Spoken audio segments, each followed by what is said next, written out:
विश्व 24 न्यूज हर पल आपके साथ।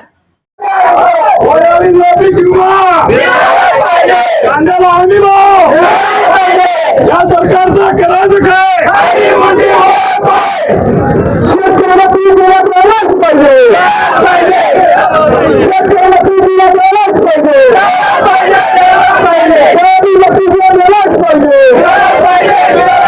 सोयाबीनला पीक दिला द्यायलाच पाहिजे, कांद्याला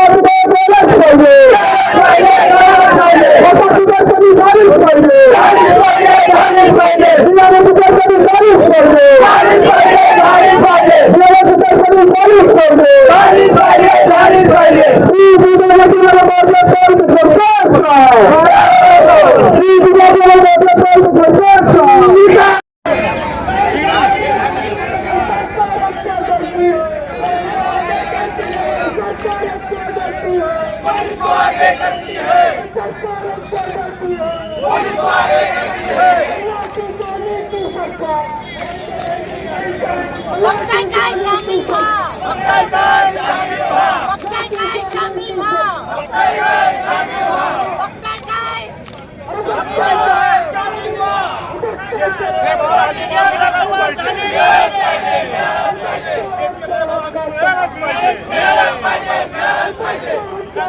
द्यायलाच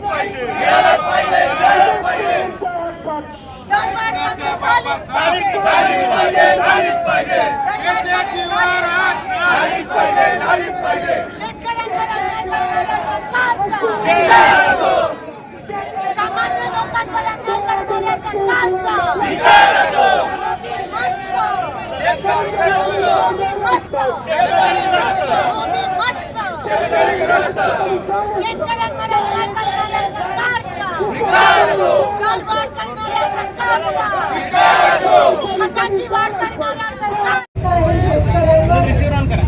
संकट जो आज आणला गेला आहे तो मुद्दा आणला गेला आहे।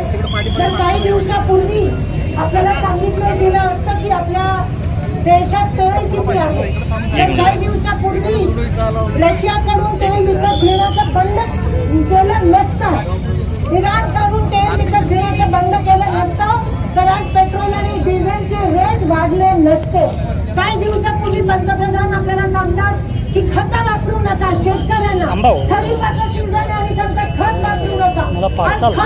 खताचे रेट किती वाढले, हे संकटात शेतकऱ्यांना कोणी टाकलं, या देशाला कोणी टाकलं, तर या देशाच्या पंतप्रधानांनी या देशाला संकटात टाकले। वेळ होती, युद्ध आपल्या देशात नाहीये, लक्षात घ्या, युद्ध आपल्या देशात नाहीये, युद्ध दूर देशात आहे, पण तरीही आपल्या देशात का परिणाम झाला? तेच ते इंदिरा गांधींचं बोलतात त्यावेळेस भारत युद्धात होतं तरीही स्टेबल राहिलं। आज भारत युद्धात नसतानाही भारताच्या लोकांना भोगावं लागतं, कारण का या मोदीच्या सगळ्या पॉलिसीमुळे, कारण का ट्रम्प तात्यांना आहारी गेले, त्यांच्या समोर जसं ट्रम्प डोले तसं मोदी डोले। केवळ अदानीचे जे गुन्हे ते माफ करण्यासाठी ट्रम्पच्या आहारी गेले आणि आपला शेतकरी संकटात पडला। मात्र हे विमानात जाऊन मेलनी करत बसते आणि आमचा शेतकरी हा संकटात पडला। आज दरवाढ असेल, खताचा विषय असेल, आज प्राइस महागाई असेल, आज सोयाबीन पीक विमा मिळत नाहीये, तुरीला पीक विमा मिळत नाहीये, शेतकऱ्याचे खूप मोठे हाल झाले।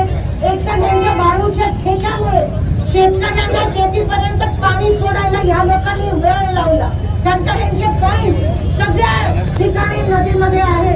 म्हणून काही असलं तर हे शेतकऱ्यांना पहिला टार्गेट बनवतात। हे फक्त उद्योगपत्यांचं हे सरकार आहे, शेतकऱ्यांचं सामान्य लोकांचं नाहीये। सामान्य लोकांना शेतकऱ्यांना झळ पोचतोय। मी तुम्हाला सांगू इच्छिते की आम्ही तुमच्या सोबत आहोत, तर सरकारने तुमच्याकडे पाठ वळवले, पण आम्ही आहोत। ही फक्त सुरुवात आहे, रस्ता रोको, ह्याच्या पुढे अजून आक्रोश होणार आहे।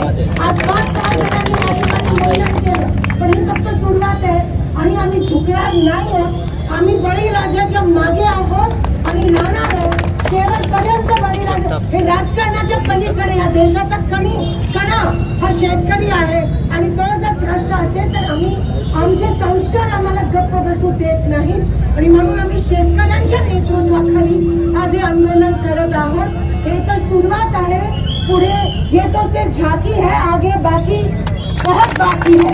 आणि पोलिसांना उगाच पुढे ढकलून शेतकऱ्यांवर बुलडोझर चढवण्याचा प्रयत्न हे सरकार करत आहे. कारण का ते घाबरत आहे, ते घाबरलेले आहेत, त्यांना हिंमत नाहीये लोकांसमोर यायला आणि शेतकऱ्यांचे प्रश्न जे आहेत ते सोडवण्याची हिंमत नाहीये. म्हणून या सरकारचा मी धिक्कार करते. या शेतकऱ्यांच्या सोबत आम्ही सगळे तनानी मनानी आहोत. मी शेतकऱ्यांना आश्वस्त करते आणि आपण इथे खरं तर आम्ही सहभागी झालो, पण आम्ही तुमच्या सोबत आहोत. ही रस्त्यावरची लढाई आहे, उद्रेक झालाच पाहिजे, उठाव झालाच पाहिजे आणि ही त्याची सुरुवात आहे. मी आपल्या सगळ्यांचे आभार मानले.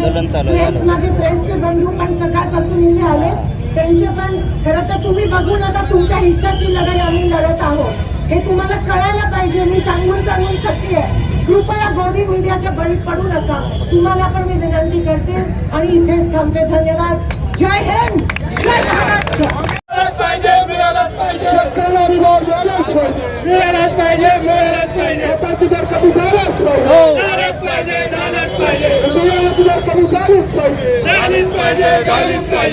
पीक विम्यावर भाजप सरकारचा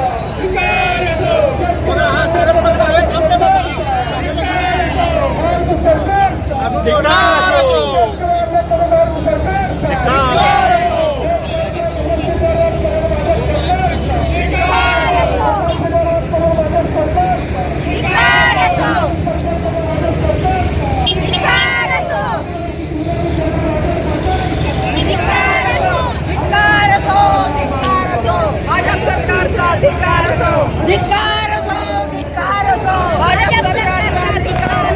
भाजप सरकारचं करायचं